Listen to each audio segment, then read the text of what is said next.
안녕하십니까? NWS 내외 방송 뉴스를 시작하겠습니다. 나경원 자유한국당 원내대표는 국회 일정을 합의해 이번 주 안에 국회를 열어야 한다고 밝혔습니다. 나 원내대표는 어제 최고위원회의에서 추경 처리와 안보가 시급한 상황에서 이번 주 안에 안보국회를 열어야 한다며 강조히 말했습니다.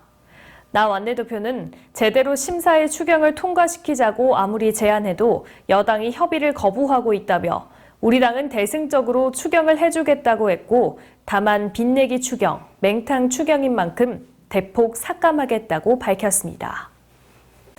이번 주 예정됐던 휴가를 취소한 문재인 대통령이 지난 주말 비공식적으로 제주도를 방문한 것으로 뒤늦게 확인됐습니다.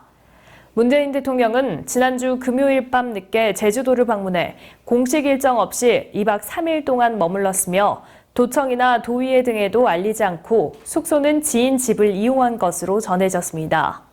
문 대통령이 제주도를 방문한 건 지난해 10월 해군 국제관함식 참석 이후 약 9달여 만입니다. 자유한국당 조경태 최고위원이 미국과 전술핵 재배치를 위한 협상에 나서야 하고 재배치가 안 될 경우 자체적인 핵무장에 나서야 한다고 주장했습니다. 조 최고위원은 어제 국회에서 열린 최고위원 회의에서 우리 대통령은 전술핵 재배치와 관련해 미국과 협상을 해야 한다며 미국이 받아주지 않으면 즉각 핵 확산 금지 조약을 탈퇴하고 자강할 수 있는 핵무기 개발에 들어가야 한다고 말했습니다. 또 북한은 핵을 포기할 의사도 없고 포기하지도 않는다면서 대한민국은 최소한 1992년 이전으로 돌아가야 한다. 1992년 이전의 대한민국은 러시아, 중국, 북한에 맞서 전술핵을 대한민국에 배치했었다고 덧붙였습니다. 어제 오전 6시 반쯤 인천 연수구 송도동의 한 오피스텔 3층 복도에서 30대로 추정되는 남성이 흉기에 찔려 숨진 채 발견됐습니다. 인천 연수경찰서는 해당 남성의 목 부위에서 흉기에 찔린 것으로 보이는 상처가 발견됐다며 타살로 추정된다고 밝혔습니다. 경찰 관계자는 아직 남성의 신원을 파악하는 중이라며 겉모습으로 볼 때 30대로 추정된다고 설명했습니다. 경찰은 이 남성이 해당 오피스텔 거주자라는 주민의 진술을 확보하고 주변 CCTV 등을 분석해 정확한 경위를 수사할 예정입니다.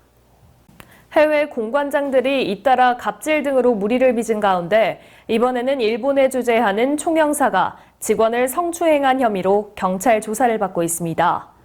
외교부 관계자는 일본 주재 A 총영사의 성비위 관련 제보가 국민권익위원회로 접수돼 권익위가 경찰에 수사를 의뢰했다고 밝혔습니다.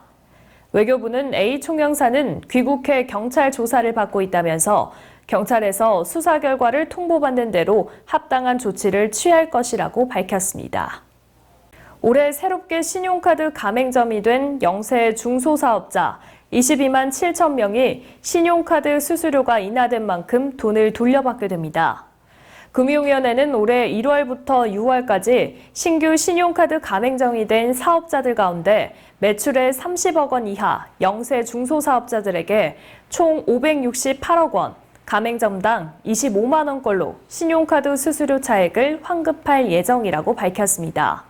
이번 환급 대상 가맹점의 87%가 연매출 3억 원 이하의 영세 가맹점으로 주로 음식점과 편의점 등 골목 상권 관련 업종이라고 금융위는 설명했습니다. 현지 시간으로 토요일인 27일 밤 11시쯤 미국 뉴욕 브루클린 동쪽 브라운스빌에서 개최된 행사에서 총격 사건이 발생했습니다. 이 사고로 38살 남성 1명이 총상을 입고 병원으로 옮겨졌지만 숨졌고 최소 11명이 다쳤습니다. 행사에는 2,000명에서 3,000명 정도로 참석해 자칫 대형 참사로 이어질 뻔했습니다. 총격범 2명은 사건 발생 후 도주한 상태로 경찰은 증거를 수집하여 범인을 찾고 있습니다.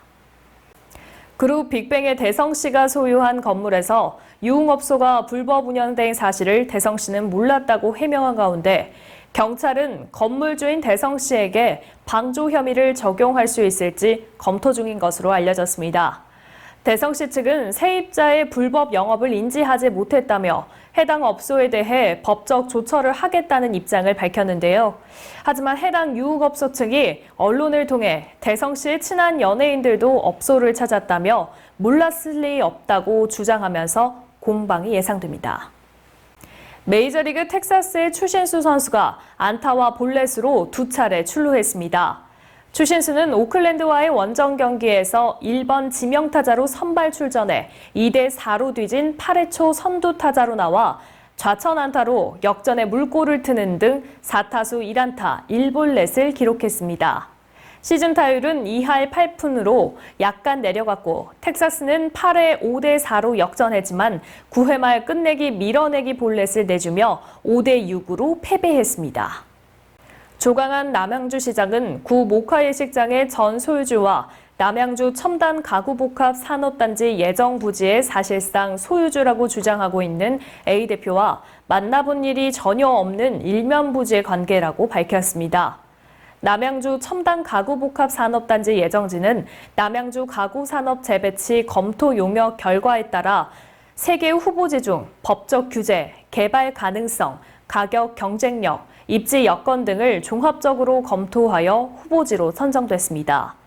또 타당성 조사, 환경 및 교통 영향 평가, 중앙 투자 심사, 주민 의견 수렴 등의 절차를 거쳐 사업 추진 여부를 결정할 예정입니다. 또한 남양주시는 구 목화예식장을 매입 후 철거하여 홍유릉 전면부 역사공원을 조성하고 있습니다.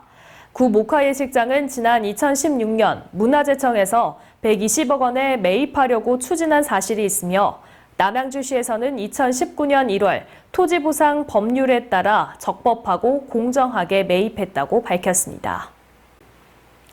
구리시 자유한국당은 7월 30일 오전 10시 구리 전통시장 앞 거리 정화운동 행사를 진행했습니다. 자유한국당 나태근 구리시 당 협의위원장은 한국당의 번영을 위해 이번 정화운동을 주최했다고 밝혔습니다. 또한 앞으로 매달 한 번씩 이와 같은 정화운동을 통해 구리시에 봉사하며 구리 전통시장 일대 청결에 힘쓰겠다고 말했습니다. 한편 이날 행사에는 전 구리시장 백경현, 전 구리시의원 장향수, 현 구리시의원 장진호 등 30여 명이 참석했습니다. 장마전선이 가면서 본격적인 무더위가 왔습니다. 열대야도 심해져 건강관리에 특히 유의하셔야겠습니다. 오늘 뉴스 여기서 마치겠습니다. 시청해주신 여러분 고맙습니다.